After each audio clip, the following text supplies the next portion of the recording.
मेरा निवेदन है, होली का त्योहार आ रहा है, उस फागुन के त्योहार में मेरा देवाधिदेव महादेव माता पार्वती के साथ होली खेलता है, मेरा कृष्ण कन्हैया राधा रानी के साथ होली खेलता है। आप भी अपने इष्ट मित्रों के साथ होली खेलिए और दिल से खेलिए,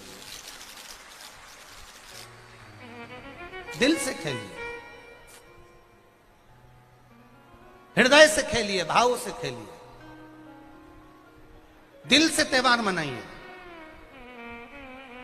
होली में मोटे मोटे डूंड जलाए जाते हैं। डूंडा की राख तैयार होती है, उसका कालापन जो तैयार होता है उसको उठाकर ले आए और कपड़े में उसको छान कर राख तैयार कर कर 3-4 बार छानने के बाद उस भस्म को 12 बजे से 1 बजे के बीच में शिव जी को समर्पित कर देता है और उस भस्म को उठाकर उसमें घी मिलाकर मस्तक पर तिलक लगाकर चले जाता है। वो जिंदगी में कभी हार नहीं सकता, विजय ही पाकर आता है, उसकी कभी हार नहीं हो सकता।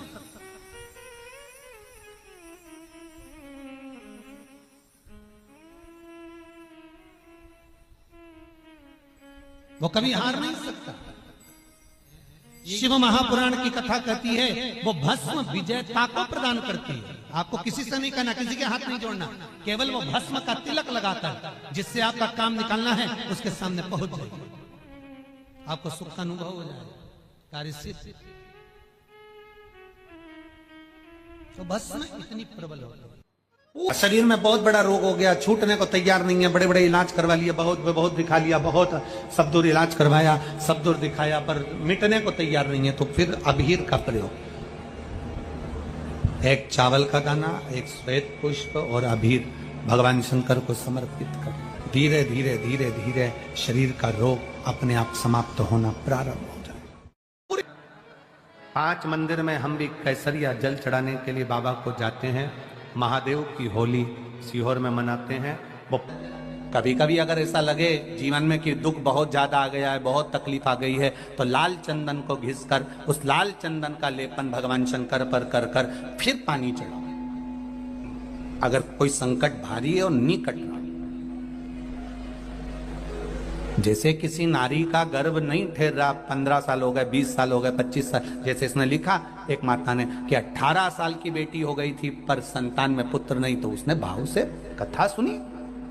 ऐसे आपके भीतर अगर 20 साल हो गए, 25 साल हो गए, 30 साल हो गए, संतान का सुख ही नहीं है, लाल चंदन का लेपन बाबा भोलेनाथ पर करना प्रारंभ करो। पीठिका पर लाल चंदन का लेपन करना प्रारंभ करो, लाल चंदन से बाबा का श्रृंगार करना प्रारंभ करो। एक बेलपत्री पर लाल चंदन, दोनों पत्ती नीचे वाली, जो नीचे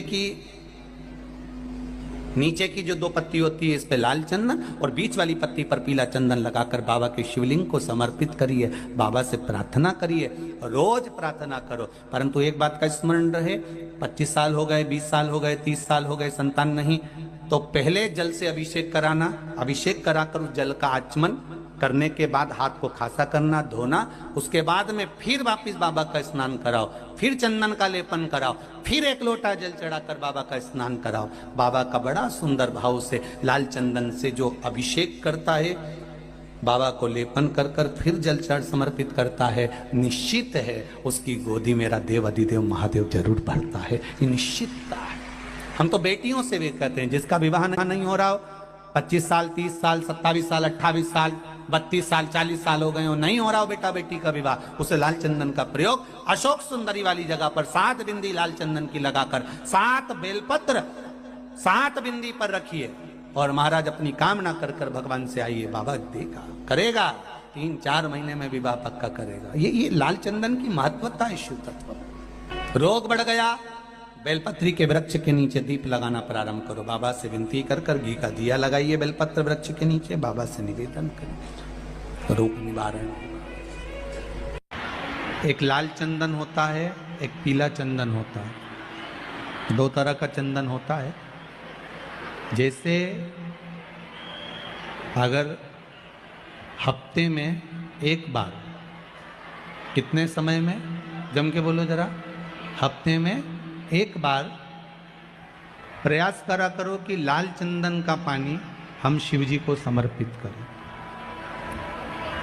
और लाल चंदन का पानी अगर शंकर जी को समर्पित कर रहे हो तो शिव मंदिर में चढ़ाने के बाद में थोड़ा सा पानी बचा हुआ किसी बेलपत्री के वृक्ष के नीचे समर्पित करो। बचा हुआ किसी बेलपत्री के वृक्ष के नीचे समर्पित करो। किसी भी बेलपत्र के वृक्ष के नीचे लाल चंदन का पानी थोड़ा समर्पित करें। जैसे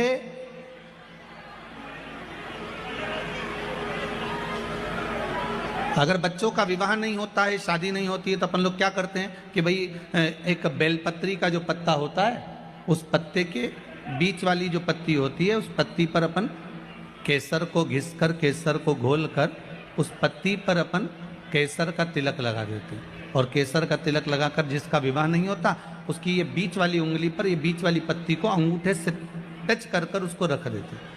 उसका नाम और गोत्र बोलकर उस पत्ती को शंकर भगवान पर किसी भी प्रदोष के दिन शिव जी को समर्पित कर देते हैं। बस इतना याद रखें कि इस पत्ती का जो मुख है वो जलाधारी की ओर होना चाहिए। जब हम चढ़ाएं उस समय पर केसर का तिलक लगाकर अंगूठे से उसको टच कर कर नाम गोत्र बोलकर, जिसका विवाह नहीं हो रहा है, शादी नहीं हो रही है, शिव जी को उसे चढ़ा दो किसी भी प्रदोष को। और किसी भी शिव मंदिर में आप उसको समर्पित कर सकते। किसी भी प्रदोष को किसी भी शिव मंदिर में आप समर्पित कर दीजिए। बाबा से निवेदन करिएगा, बाबा स्वीकार करेगा और विश्वास है कि 3 महीने में बाबा उसका विवाह पक्का कर ही देगा। ये पक्का है। शिव स्मरण करना। भगवान देवाधिदेव महादेव की कथा कह रही है, शंकर का चरित्र कह रहा है, मेरे शिव का अनुमोदन कर रहा है कि शिव महापुराण विश्वास को जागृत करती है।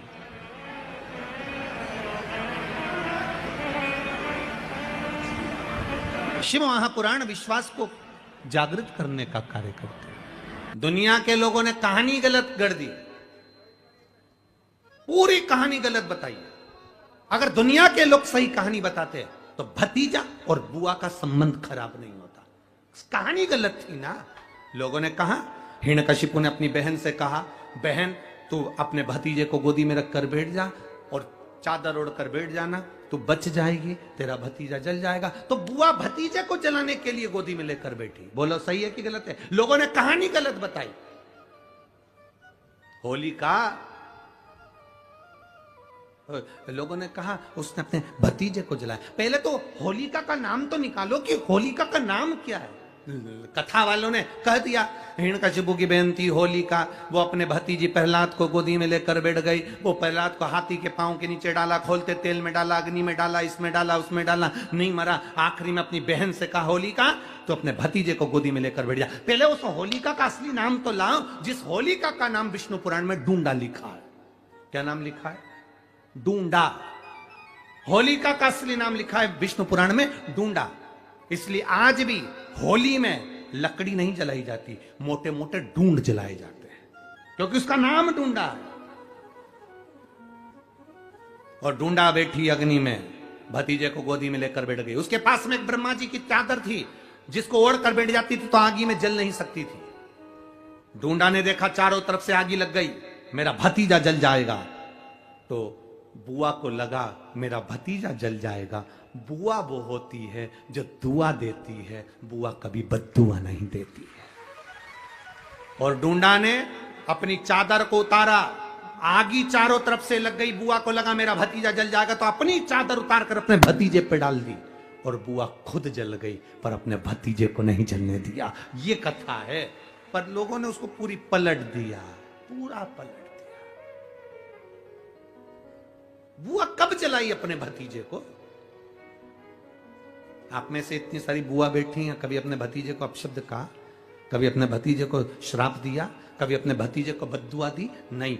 जब भी बोलती हो मेरा भतीजा खूब फले फूले, भगवान कृपा करे, मेरे भाई जैसा नाम कमाए, मेरा भैया कितना नाम कमाता वैसा मेरा भतीजा नाम कमाए, तो भतीजे को चाहिए जब बुआ घर में आए तो अपने मम्मी पापा से कहना, पापा मम्मी 2 साड़ी देना, क्योंकि अब मेरी नौकरी लग गई है, मैं कमाने लगा हूं, मैं कमा रहा हूं, इसलिए मम्मी एक काम करना, 1 साड़ी पापा देंगे अपनी बहन को और 1 मैं दूंगा अपनी बुआ को। तो मम्मी कहेगी तू अपनी बहन को देना, बुआ को क्यों दे रहा है? तो कह देना अगर आज मैं दूंगा तो उसके भी भतीजे उसको देंगे। ये हमारे यहां क्रम चालू होना चाहिए।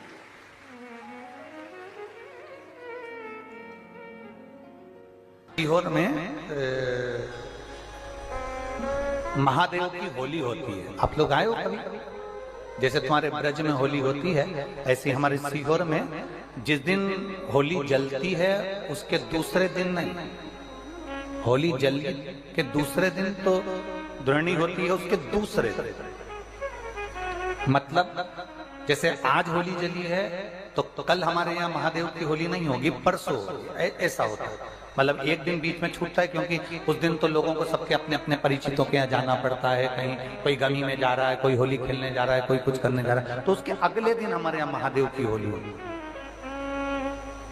मैं सबसे निवेदन करूंगा, कभी मौका लगे तो हम सूचना देंगे आपको, सीहोर की कथा में बोलेंगे, तो कभी मौका लगे तो एक बार महादेव की होली खेलने के लिए आप सीहोर कभी मौका लगे। तुम ब्रज की होली तो बहुत खेले होगे, एक बार महादेव की होली खेलने सीहोर आओ। हमारा कुबेरेश्वर बाबा भी होली खेलता है, ऐसा रंग में रंगता है कि वो फिर रंग कभी छूटता ही नहीं। एक ही दिन करते हैं वहां, बस एक तो कभी अपने स्वभाव को नहीं बदलना। हम भी उसमें रहते हैं, पूरी होली में आपके साथ में गुलाल खेलने के हम भी साथ तुम्हारे साथ साथ चलते हैं, क्योंकि हम 5 महादेव के साथ होली खेलने के लिए उस दिन निकलते हैं। 5 महादेव, उस दिन हमारा नियम रहता है 5 महादेव के मंदिर जाना है, उनके साथ रंग खेलकर आना। 5 महादेव के साथ जो रंग खेला वो जिंदगी में पंचम इंद्री हो, चाहे वो कर्म इंद्री हो, चाहे वो ज्ञान इंद्री हो, चाहे वो मन रूपी इंद्री हो, ये सब भगवान के रंग में रंगी रहे। इसलिए हम 5 महादेव के साथ होली खेलने के लिए उस दिन निकलते हैं। कभी आपको मौका लगे तो आप अंदाजा लगाना, जो सीहोर के आसपास के हो या आसपास रहते हो, अगर छुट्टी मिल जाए तुम्हें होली के समय पर, तो उस समय पर स्मरण करना, जिस दिन होली जलती उस दिन नहीं, उसके दूसरे दिन भी नहीं, उसके तीसरे दिन शिव तत्व। सुबह हम जल्दी उस समय 9 बजे होली खेलने के लिए बाबा के साथ निकल गए। शिव तत्व के अहम से, अहंकार से दूर हो जाओ। दिवाली तुमको थोड़ा सा अभिमान सिखा सकती है, रक्षाबंधन तुमको थोड़ा सा अभिमान सिखा सकती है, मकर संक्रांति तुमको थोड़ा सा अभिमान सिखा सकती है। कई माताएं मकर संक्रांति पर सामान बांटती है, कोई कहेगी मैंने चलनी बांटी, कोई के मैं बाल्टी बांटी, कोई के मैं डब्बा बांटी, मैंने तो ये बांटा, मैंने तो थोड़ा सा अहंकार सिखा सकती है मकर संक्रांति भी। रक्षाबंधन भी तुमको अहंकार सिखा सकती है, मैंने तो देखो चांदी की राखी बांधी, मैंने सोने की राखी बांधी, मेरे बहन ने साड़ी दी, मेरे भाई ने ये दिया, मेरे भाई ने, वो भी अहंकार सिखा सकती है। दीपावली भी अहंकार सिखा सकती है कि मेरे पर्दे इतने के लगाए, सोफा सेट इतने का लिया, बेडशीट इतने के लिए, मैंने घर में रंगोली डाली, मैंने गुजिया पपड़िया ऐसा बनाया, वो भी अहंकार सिखा सकती है। सारे त्योहार अभिमान सिखा सकते हैं, केवल एक होली ऐसी होती है जो अहंकार से भी सिखा सकती है। मालूम नहीं पड़ता व्यक्ति की शान क्या, सत्ता क्या, शोहरत क्या, कौन हो तुम, वो रंग में डूबे हुए हो। बस शिव तत्व वही कहता है, इस महादेव के रंग में एक बार अगर डूब गए तो फिर तुम उस रंग में रंगने के बाद दूसरा रंग तुम पर चढ़ता नहीं है। निवेदन है, अगर किसी को कलर लगा रहे हो, रंग लगा रहे हो, या किसी को रंग में डुबो रहे हो, या किसी को रंग लगा रहे हो, तो हम जिसको रंग लगा रहे हैं इतना विचार जरूर करना कि इसके साथ जिंदगी में हम कभी अपना रंग बदलेंगे नहीं, इसको और गहरा करते चले। कलर लगाओ, खूब लगाओ, गुलाल लगाओ, खूब लगाओ, पर जिसको रंग लगा रहे हो उसमें एक प्रेम का रंग भी जोड़ो कि हम आखिरी तक ये रंग ना बदले, ये रंग ना बदले,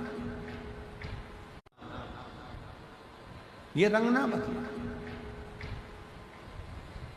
समय बदलता रहेगा, जीवन बदलता रहेगा, पर आज के मनुष्य भी अपना रंग बदल। हमारे सीहोर में, सीहोर जिले में एक होली होती थी, उस होली का नाम हमने पिछली बार बदल दिया था। कौन सी होली कर दी थी? महादेव की होली। पिछली बार हमारे सीहोर जिले में हमेशा होती आई थी वो होली, थोड़ा उसका नाम हमने चेंज कर दिया था, तो उसको महादेव की होली कर दिया था।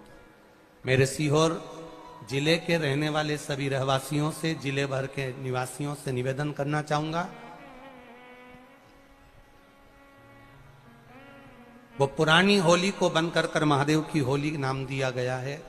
शिव मंदिर में जाना है, चंदन का जल शिव जी को 1 लोटा चढ़ाना। एक बात अपनी जिंदगी में उतार कर रखो, शंकर भगवान को घी का दिया भी लगाओ तो तुम्हारे घर में जो असली घी हो, थोड़ा सा भले 1 पत्ती लगाओ, भले इतनी सी बत्ती जलाओ, पर असली घी की जलाओ। शिव जी को अगर चंदन भी लगा रहे हो तो असली लगाओ। शंकर भगवान को चावल भी चढ़ा रहे हो तो असली चलाओ। शंकर भगवान को अगर अष्टगंध भी चढ़ा रहे हो तो असली चढ़ाओ।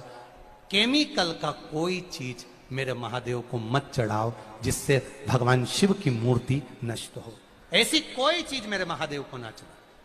अगर शंकर भगवान के साथ आप होली खेल रहे हो तो चंदन का पानी शंकर भगवान को चढ़ाइए, अष्टगंध का जल भगवान शिव को चढ़ाइए।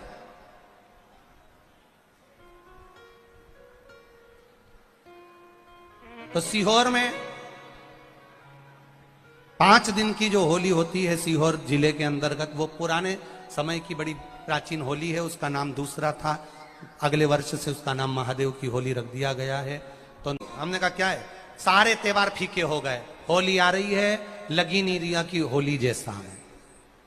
दिवाली आती है तो लगता ही नहीं कि दिवाली जैसा है, राखी आती तो लगता ही नहीं राखी जैसा है। सारे त्योहार फीके हो गए गुरुजी। हमने कहा त्योहार फीके नहीं हुए, त्योहार का कलर फीका नहीं हुआ, त्योहार का रंग फीका नहीं हुआ है। बस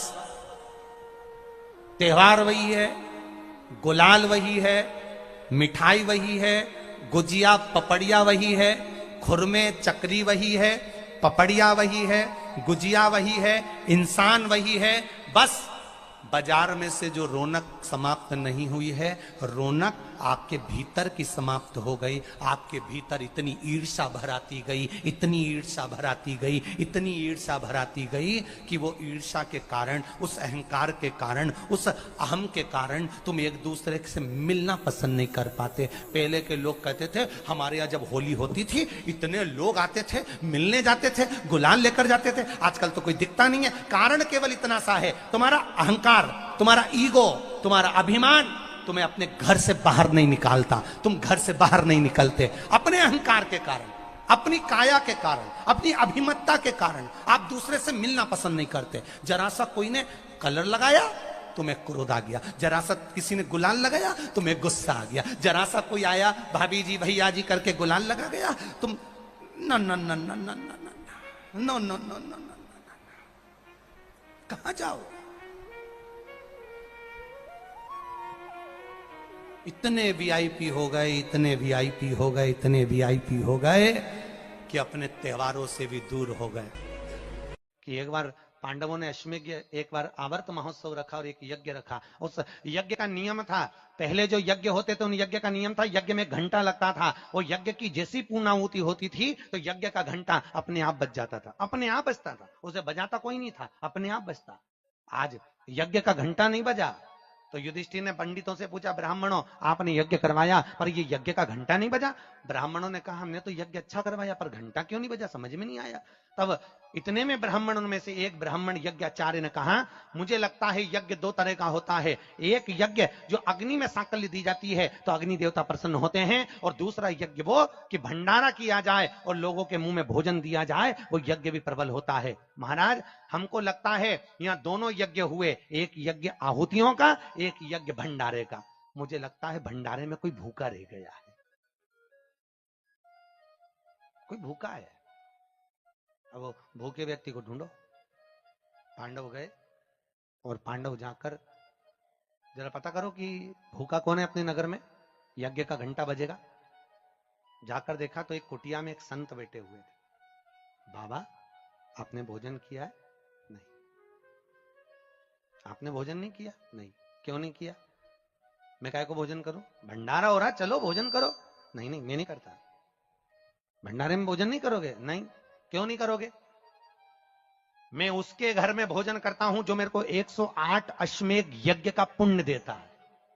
पांडव मेरे को 108 अश्वमेध यज्ञ का पुण्य दे दे, मैं उनके यहाँ भोजन कर लूंगा। अब पांडवों ने सोचा अपनी जिंदगी में पहला तो अश्वमेध यज्ञ कर रहा है और 108 अश्वमेध यज्ञ तो हमने कभी जिंदगी में नहीं करे, तो हम इसको पुण्य कहां से दे बाबा को? पांडव चले गए, द्रौपदी ने पूछा कोई मिला? हाँ, एक संत मिला है, पर 108 अश्वमेध यज्ञ का पुण्य मांग रहा है। द्रौपदी ने कहा चलो मैं लेके आती हूँ उस बाबा को। द्रौपदी गई, रथ लाया गया। द्रौपदी ने कहा रथ में बैठकर नहीं जाऊंगी, पैदल जाऊंगी। चप्पल लाई, द्रौपदी ने कहा नग्न पैर से जाऊंगी।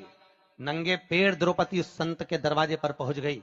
बाबा चलो, हमारे यहाँ यज्ञ हुआ है, भंडारे का भोजन करना। बाबा कहते हैं द्रौपदी तुझे मालूम नहीं, मुझे 108 अश्वमेध यज्ञ का पुण्य दे दे, मैं तेरे यहाँ भोजन कर लूंगा। द्रौपदी ने कहा लो बाबा, संकल्प छोड़ती हूँ और 108 अश्वमेध यज्ञ का पुण्य तुमको देती हूँ। संत ने कहा द्रौपदी तेरे पति ने तो कभी पूरे यज्ञ नहीं करे, तूने कब कर लिए? द्रौपदी बोली बाबा मैंने सुना है मेरे कृष्ण के मुख से, जब कोई व्यक्ति अपने घर से निकलकर किसी संत के दरवाजे पर, किसी कथा के पंडाल में, किसी मंदिर पर, किसी तीर्थ में पैदल पैदल जाता है, जितने कदम चलकर जाता है उतने अश्वमेध यज्ञ वो अपने जीवन के कर लेता है महाराज, उतने अश्वमेध यज्ञ वो अपने जीवन के करता है। और द्रौपदी ने कहा बाबा मैं तुम्हारे दरवाजे पर चलकर आई हूं, 18,000 कदम मैं चलकर तेरे दरवाजे पर पहुंची हूं, उसमें से 108 अश्वमेध यज्ञ तुमको देती हूं। संत उठकर खड़ा हो गया, द्रौपदी के यहां गया, भोजन करा, तो यज्ञ का घंटा बज गया महाराज, यज्ञ का घंटा बजा। भगवान शंकर ने माता पार्वती से कहा था पार्वती जब मनुष्य रोग से ग्रसित होगा, यह मानव का शरीर जब रोगों से घिर जाएगा, तब तेरे फेंके हुए कुंदुक नाम का अगर वो स्मरण करेगा और कुंद ईश्वर का नाम लेकर एक लोटा जल लाल चंदन मिलाकर मेरे शिवलिंग पर समर्पित करेगा तो वो रोग से मुक्त हो जाएगा। बहुत किस्मत वाले हो, आपकी किस्मत का मैं गुणगान नहीं कर सकता। इतने भाग्यशाली हो कि फागुन के महीने में, ये जिस फागुन के महीने में स्वयं महाशिवरात्रि आती है, जिस फागुन के महीने में स्वयं मां सती शिव से मिलने आती हैं, जिस फागुन के महीने में 64 योगिनियां शंकर की साधना करती हैं, जिस फागुन के महीने में स्वयं बसंत भी शिव का गुणगान करती है, उस फागुन के महीने में तुम्हारे यहाँ 7 दिन की शिव पुराण की कथा, उस फागुन के महीने मेरा बाबा तुम्हें खुशियों के रंग में रंगने के लिए आया। उससे जो मांगना है दिल से मांगो, उससे जो कहना है दिल से, दिल से।